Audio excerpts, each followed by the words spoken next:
Controversies surrounding Buhari's death is getting deeper and deeper. I repeat, controversies surrounding Buhari's actual death is getting deeper and deeper. Many Nigerians still believe that Buhari died since 2017. Many Nigerians go on the street. You see, most Nigerians are saying that Buhari had died a long time ago, while some others think that this is a conspiracy theory. This is a fallacy. Now, before you judge those that believe Buhari died a long time ago, there are very important questions we are asking. Yes, very critical questions we are asking. Before that, there's a revelation by a northern media platform. A revelation. It says Aisha and Buhari were divorced before his death. Aisha and Buhari, Aisha, the wife of the president, were divorced before 2017. A revelation from a northern source, a reliable northern source. No be me they talk this one, no. I saw this report yesterday on Wednesday, 16th July 2025. I overlooked it, but I had to come back to take a critical look at this report. Now, a fresh revelation has emerged concerning the personal life of the late former Nigerian president, Muhammadu Buhari, and his wife, Aisha Buhari. According to a US-based Nigerian professor, Farouk Perogi, on his social media page on Wednesday, he said Buhari and Aisha were already divorced before his death. He disclosed that Aisha had reverted to her maiden name, Aisha Halilu, following the divorce, which means Aisha Buhari changed her name from Aisha Buhari to Aisha Halilu. Perogi noted that the First Lady was absent from Daura when Buhari retired to his hometown after leaving office in May 2023. He added that the former president later relocated alone to Kaduna, further indicating a separation between the couple. The professor questioned claims that Aisha said Buhari asked her to beg Nigerians for forgiveness, stating there was no verifiable source for the statement. He wrote, "People have been circulating a quote attributed to Aisha Buhari. I can't confirm the authenticity of the claim that Aisha Buhari told Nigerians that Buhari told me that beg for forgiveness, I'm begging for forgiveness. I can't confirm the authenticity. But what I do know is that before Buhari's death, he and Aisha were no longer married." So some of these questions are very critical for us to look at. They had divorced and Aisha reverted to her maiden name, Aisha Halilu. If you paid close attention, you would notice that Aisha did not go to Daura when he retired to the town after leaving office. Buhari was also alone when he later relocated to Kaduna.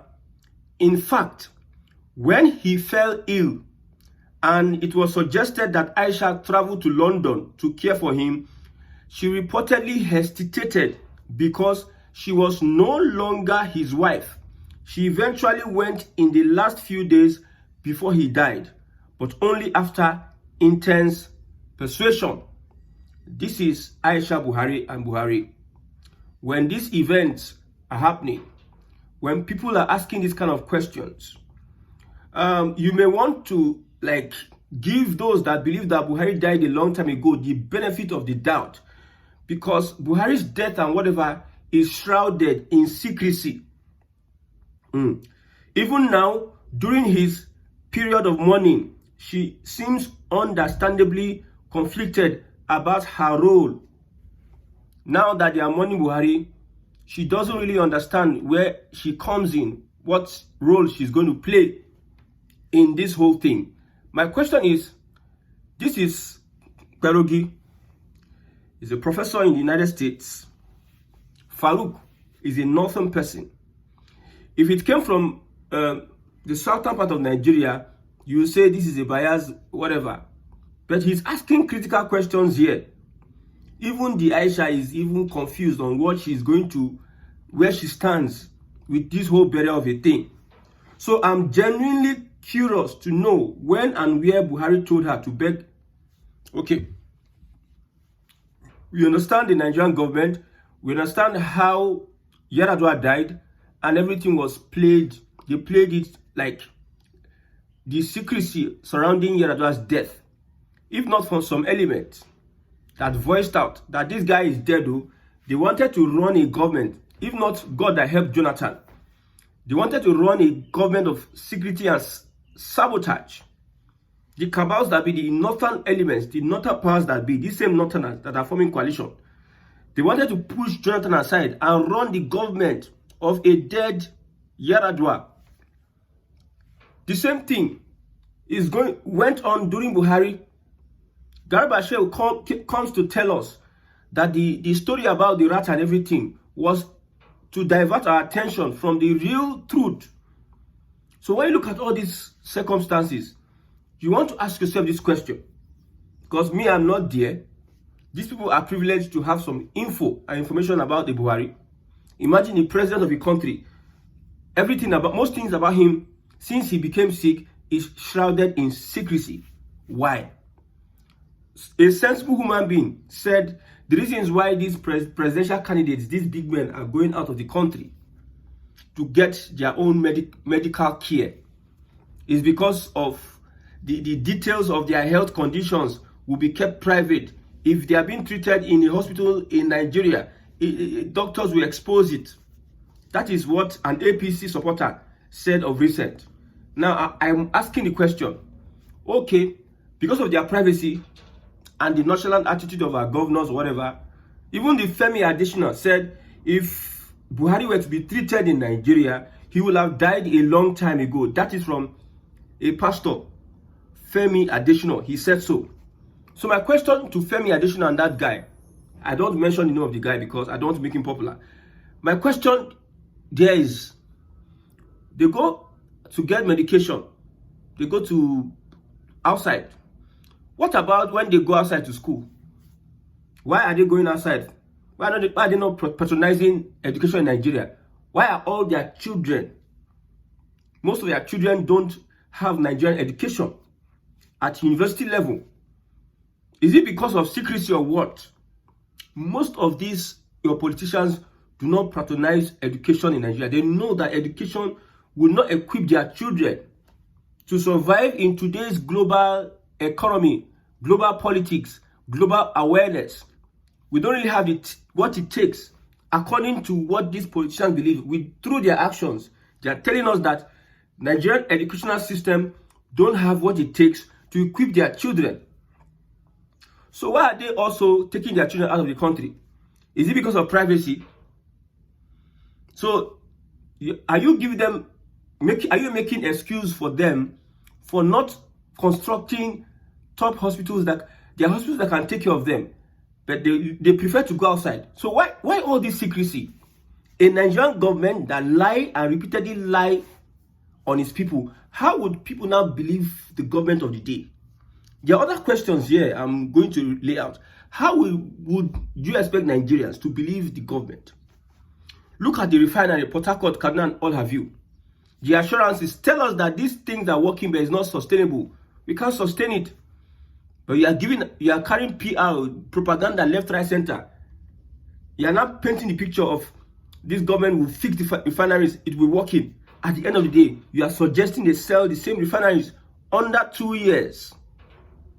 Is it the government that you expect Nigerians to trust? Okay. Now, there's no report of Buhari's medical condition. Medical reports. Whatever killed him. A president that came out as a public officer for Nigerians to vote for him.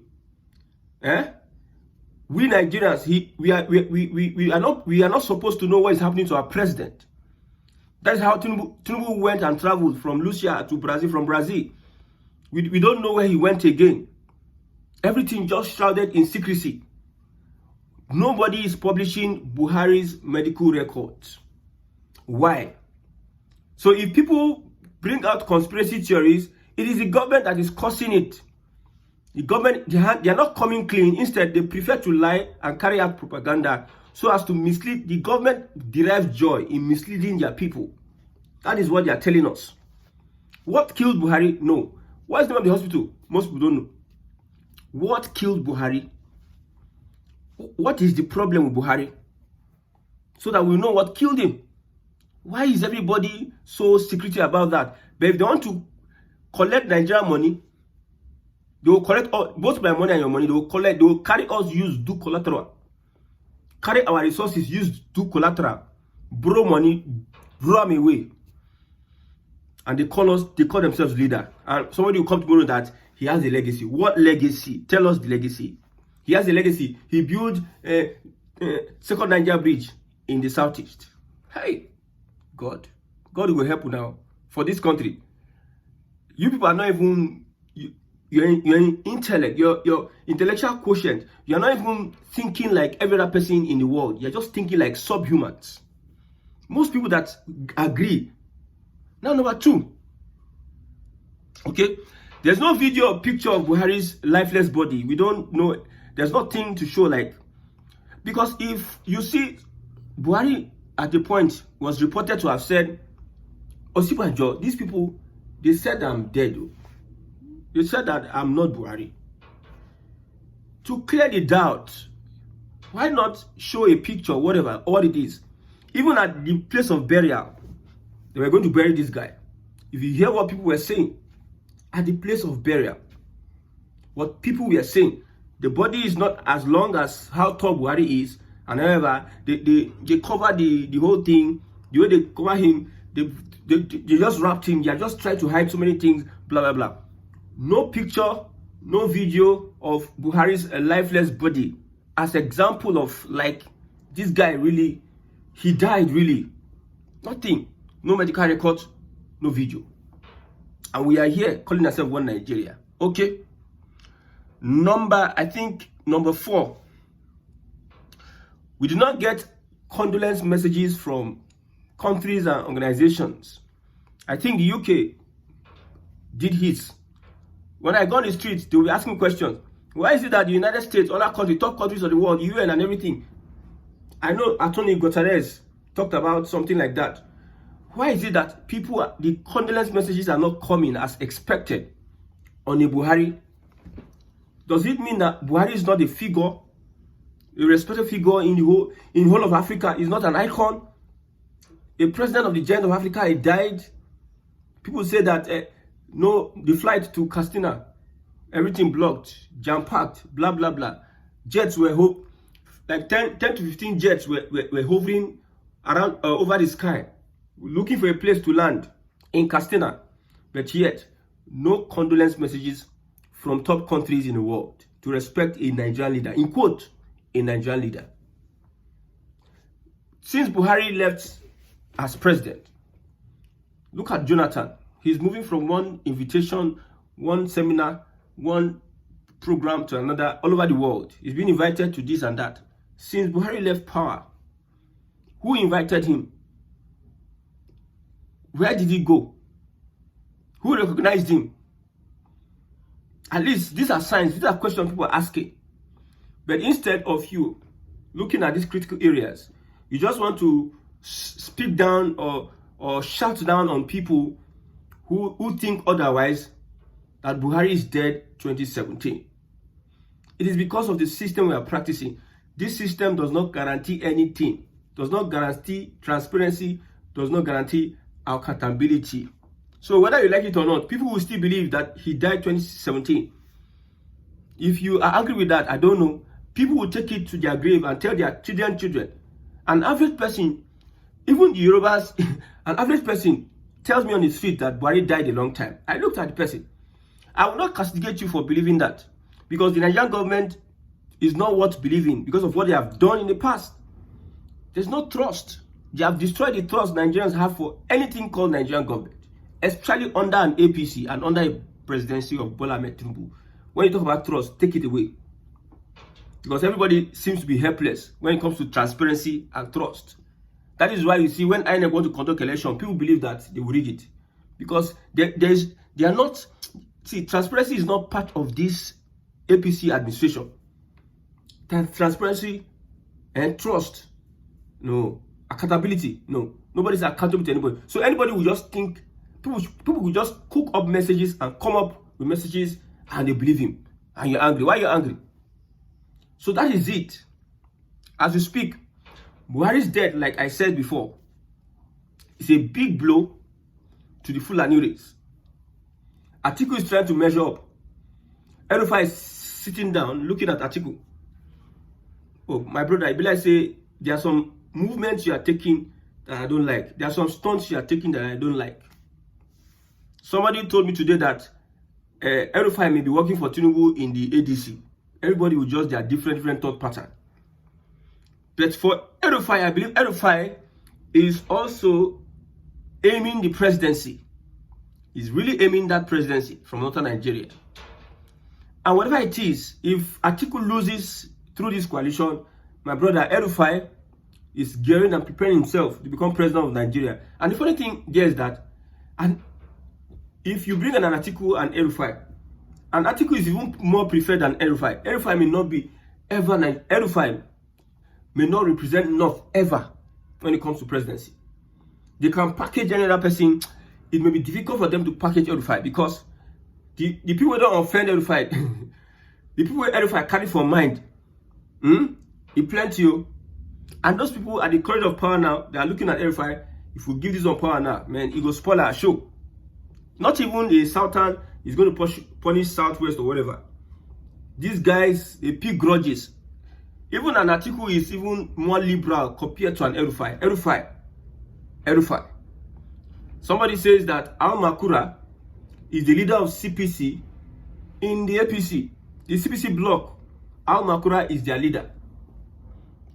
News this morning tells us that the CPC bloc is planning to dump the APC and join what? The ADC. Buhari, these people were, you know, when they started this coalition, they started the coalition 18 months ago. That means a lot of things that they are not telling us. Do they know that Buhari will not survive, or he died already, or they are just playing it, whatever? Okay, people asking the question, Obasanjo, Osibajo, all of them.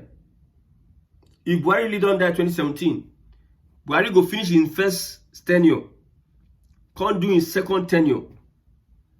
I'm asking question for you to answer. If Buhari really died 2017, Buhari, they will use a fake Buhari to finish first tenure, and the fake Buhari will be going out up and down to campaign, probably talking like Buhari. He may not even throughout these years not detected a lot of conspiracies on him, and he wins the second term as president. He talks a lot about how they can package. Look at what happened with Yaradua. The vice president who's supposed to take charge. That's why the northern Nigeria, them and power, man. If power not the northern Nigeria hand for like 16 years, northern Nigeria will not finish, I tell you. This one that they cannot even bear. Ordinary 2 years of Tinubu, they are running helter skelter, they jump left, right, center. This one will say their mind no touch ground for Tinubu only 2 years. Tinubu show them some style of whatever he's doing to make sure that they are less influential in Nigeria. So the North cannot stay with that power for 16 years. 16 years. Let's say 8 years. Because for me, since Obasanjo really favored the northern Nigeria. Even if Jonathan favored northern Nigeria. Since Obasanjo, North has not stayed in power less than 6 years. Jonathan did 6 years, Abi. After 6 years, they booted him. They wanted to run again. They said, no. They now plan whatever they planned, and they did whatever they did. So, whatever happened to Buhari, whether he's dead or not, whether the wife divorced him or not, whether there is a controversy that is not cleared or not, whether they will want to carry that secret or whatever happened to Buhari, his medical records or his video or picture or whatever, if they are going to put it out of public, where to? Where are they heading to with all this? To what end? Where are they heading to with all this? with all this secrecy, where are they heading to? I gave a challenge that some people should tell me the legacies of this man. I'm yet to see any legacy. If you understand the word legacy, I'm yet to see anything legacy. I'm yet to see. People are just beating around the bush, It is high time for people to start saying the truth so that we understand what is going on. Me, myself, I'm even confused much more than you. I'm confused because I don't know who to believe now. Now the person says this guy died since 2017. They refused to take the man to court. Okay, you put out an allegation against the president. You spend millions of naira and dollars to go and kidnap him because you felt like he was threatening the integrity, the sovereignty of Nigeria. But when they call you are a dead man, they say you are a dead man, that you are not really the Buhari. Does that not warrant you also put that as part of his charges? That this man claimed that this and this and that, he must answer. But when the federal government did not put those things in his charges, so what do you expect people to think? You expect people to believe that what the guy is saying is right, when you cannot offer another solution, you cannot offer a clearer report. You don't even have the trust of people. You don't have the mandate of the people to even tell them, for them to believe you in the first place. Before they believe you, though, cross-check, counter-check, under-check, over-check. So why won't people believe in Nnamdi Kanu? Why? Everything, politicians since the time of APC, most of the things they have said to Nigerians have been lies. So I will not blame anybody. Aisha Buhari, as revealed by a Northern professor, a Northern journalist, not just an ordinary journalist, not just quick journalist, or this one roadside. This one is a Northern. For him to make that revelation says a lot about what is going on as we speak. Nobody can gaslight anybody. See, Nigeria, if this thing goes without us knowing the truth, Nigeria, my brother, if you are thinking and believing in one Nigeria, I don't know. I will not say you are the most foolish person. I will not say so. But it is delusional. It is delusional. The thing with happen in Nigeria is beyond you. So anybody that say anything, I go believe them, because Nigerian government, all those guys bad though. They can do and undo. Just to hold on to power, they can do and undo. May God help Nigerians.